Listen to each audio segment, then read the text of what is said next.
Monsieur le Président, Monsieur le Premier ministre, Mesdames et Messieurs les ministres, chers collègues, les Français nous observent avec incrédulité. Ils ont mis des mots sur le mal, mais ils doutent encore de notre capacité à être à la hauteur de leurs attentes. Depuis des décennies, ils ont été si souvent déçus.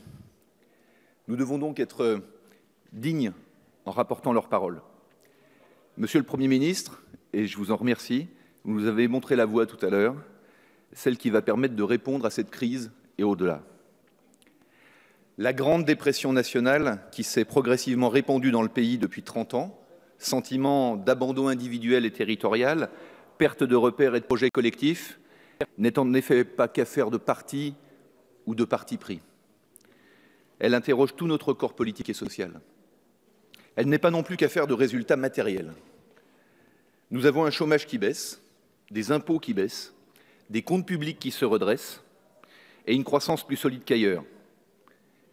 Mais même avec un pays envié de tous, une terre fertile pour ceux qui la travaillent comme pour ceux qui y travaillent, avec des cadres de vie si divers que chacun est amoureux de ses racines géographiques, le mal est tout de même là.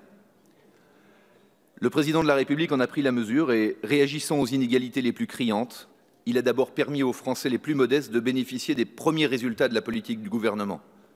Tous ceux qui les minimisent depuis des semaines devraient un peu mieux connaître ce que ces mesures de justice sociale ont d'ores et déjà apporté à nos compatriotes. Oui, le chômage baisse, il est à son plus bas niveau depuis 10 ans, le pouvoir d'achat augmente continuellement depuis 23 mois, le taux de pauvreté baisse fortement aussi, il est un des plus bas de l'Union européenne, le bilan d'Emmanuel Macron est déjà meilleur en 2 ans que ceux de ses prédécesseurs en 10.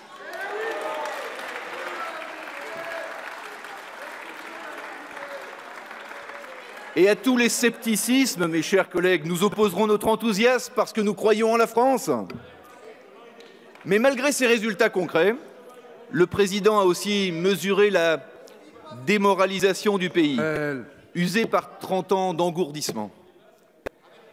Reconnaissons humblement que la situation était pire encore que nous le pensions. Au-delà même des enjeux de leur quotidien, les Français sont révoltés que leur pays soit devenu celui des plafonds de verre, des inégalités croissantes, des nés quelque part, au mauvais endroit, au mauvais moment, avec le mauvais nom, ou sans les privilèges ou les relations qui feront que. Ça, c'est révoltant, comme vous l'avez dit, Monsieur le Premier ministre. Un pays où on ne peut plus croire que les enfants vivront mieux que leurs parents. C'est une sorte d'anti-France. La France, c'est le pays de l'égalité. Et on l'a fourvoyé dans l'égalitarisme. Cette fausse égalité seulement matérielle de résultats et de situations, où chacun finit par s'épier ou s'envier. Mais l'égalité française, c'est l'égalité en droit. C'est donner plus à ceux qui ont besoin et moins à ceux qui ont déjà. C'est celle qui permet la juste récompense du mérite et de l'effort et la liberté des choix. L'égalité, c'est que d'un même effort vienne une même progression. C'est lutter à toute force contre les inégalités de naissance pour garantir l'égalité des chances. Et c'est donner une deuxième chance ou une troisième chance à ceux qui n'ont pu les saisir. Voilà ce qu'il faut réparer.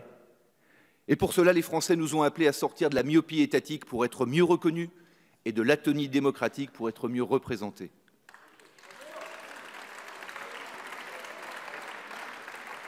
La myopie d'un État trop centralisé le conduit à mal connaître ses administrés. L'explosion en nombre des familles monoparentales, des travailleurs pauvres, des foyers rejetés à l'hyperpériphérie des villes par un logement trop cher, puis étranglés par les factures de carburant, les familles asphyxiées entre des enfants dont il faut payer les études et des parents dont il faut payer les EHPAD, les impôts qui frappent indistinctement d'un même taux ceux qui touchent 29 000 ou 70 000 euros par an. La vie est quand même différente à 29 000 ou à 70 000. Et pourtant, ils avaient promis. Rappelez-vous 1995, 97, 2002, 2007, 2012. Ils nous avaient promis de réformer l'école, de réformer les impôts, de réformer la santé et les retraites, de réformer le financement de la protection sociale pour qu'il ne pèse plus seulement sur les travailleurs, de réduire la fracture sociale, de mieux taxer le capital et moins le travail, de réguler le capitalisme pour qu'il ne provoque ni ne se nourrisse d'inégalités croissantes, de protéger le vivant, de lutter contre le réchauffement climatique, d'équilibrer le budget pour qu'on n'ajoute pas à la dette environnementale et sociale une dette financière au fardeau de nos enfants. Ils avaient promis et ils n'ont pas fait. Et depuis si longtemps, à la mondialisation, les uns ont répondu, il y a 20 ans, par les 35 heures, qui ont ébranlé l'hôpital public et enrayé la machine économique. Il n'y avait que nous pour inventer ça.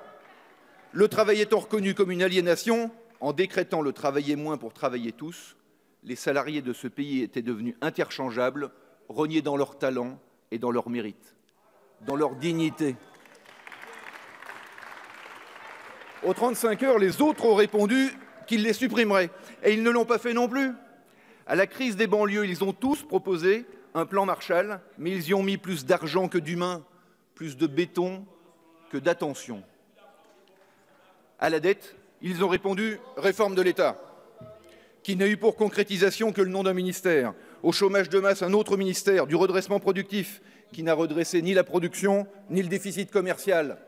Et sur le terrain, on a fait des intercommunalités pour faire ensemble, mieux que seul dans son coin communal. Résultat, on a fait intercommunal, mais on continue aussi à faire communal. En voulant simplifier le millefeuille, on est parvenu à faire une couche de plus. Et tout ça a été décidé par des parlementaires qui cumulaient des fonctions locales, comme quoi le cumul ne vaccine en rien de prendre à Paris des décisions qui donneront la migraine en circonscription.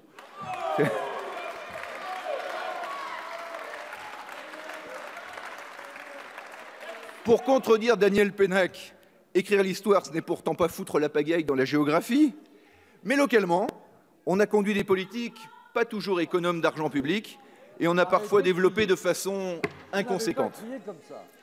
Reconnaissons que l'étalement urbain, souvent pour éviter de reconstruire la ville sur la ville ou de densifier les bourgs, a conduit à des détresses sociales et écologiques. À grands coups de lotissements pavillonnaires égarés, l'urbanisme local a inconsciemment fomenté la crise des Gilets jaunes, ceux du début, qui disaient que leur éloignement les condamnait à la bagnole tous les jours. Et ce mitage du territoire, cet aménagement sans ménagement, a consommé en France plus d'espaces naturels et agricoles depuis la Seconde Guerre mondiale que depuis le début de l'humanité. Ça aussi, mes chers collègues, il faut le réparer. Après tout ça, c'est normal que les Français doutent. Et pourtant, ils votent, ils débattent, ils croient, ils ont défilé en jaune ou en rose, en rouge, en vert, dans la rue ou dans leur tête ou dans les sondages. Des milliers de contributeurs aux garants de la 4e circonscription de la Savoie, ce grand peuple politique croit encore à la politique. Il nous faut donc leur proposer de reconstruire ensemble, du commun, avec des symboles et des ciments. Les symboles ne réconcilient pas un pays, mais ils sont le préalable indispensable pour prouver aux Français que nous les avons entendus.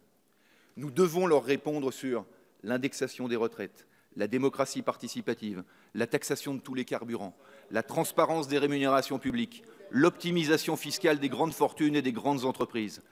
À toutes ces questions, nous ne répondrons pas oui à tout, car nous ne sommes pas des démagogues. Ce sera oui mais, ou ce sera non, mais ce ne sera pas rien. Nous pouvons reconnaître des erreurs et les corriger. Et reconnaître qu'on s'est trompé, non sur le cap, mais sur le chemin, c'est une autre manière d'être à la politique, c'est la nôtre.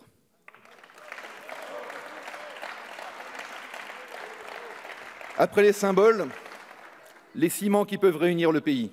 L'emploi d'abord et le combat contre le chômage de masse.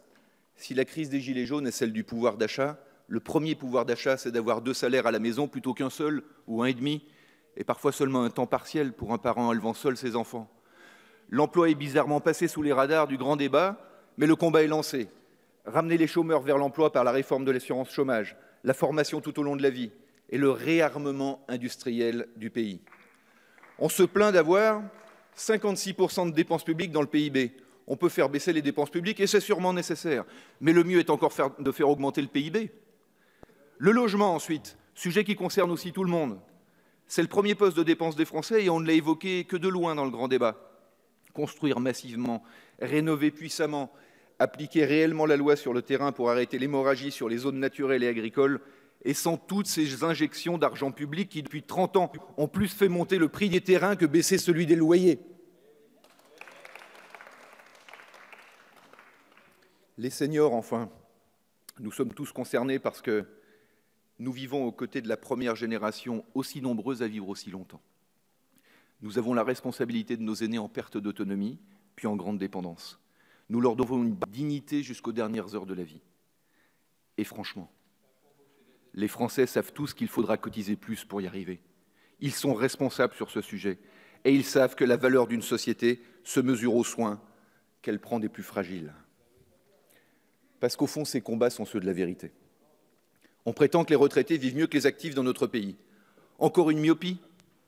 C'est vrai pour ceux qui sont propriétaires de leur logement, pas pour ceux qui sont locataires à vie. Les premiers attendent d'abord de transmettre le fruit d'une vie à leurs enfants. Et quand on n'a qu'un seul bien, celui d'un toit quotidien, il est bien normal qu'on attende que l'État n'en capte pas encore un morceau via la fiscalité des successions.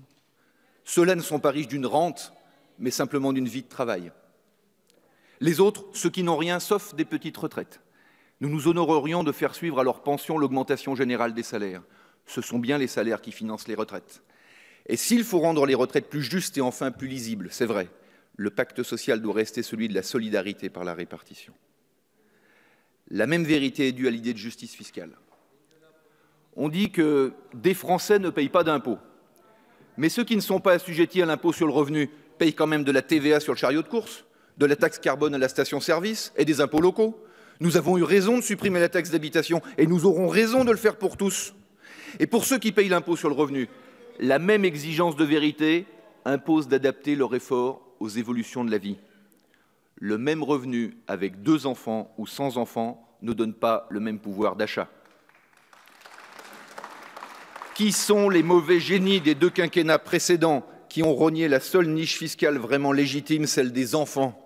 On a tellement réduit le quotient familial depuis 10 ans qu'il ne correspond plus du tout à la charge réelle de l'éducation des enfants.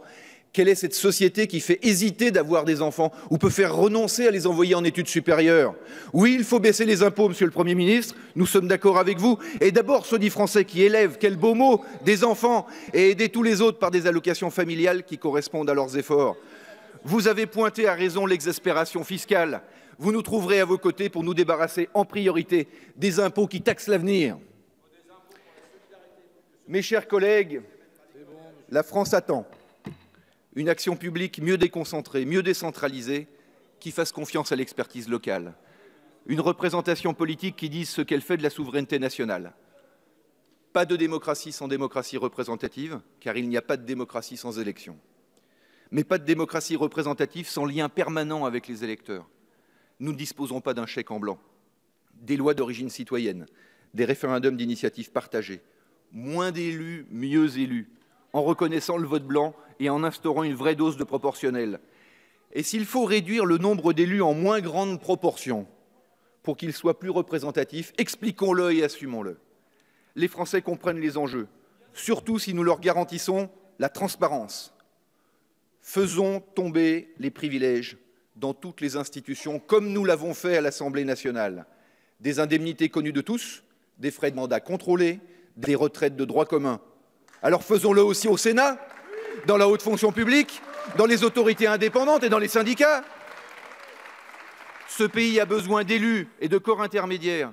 Et je le dis pour rejeter toute démagogie, il a besoin aussi de fonctionnaires de talent et bien rémunérés, mais dans la transparence pour bannir les privilèges autant que les fantasmes.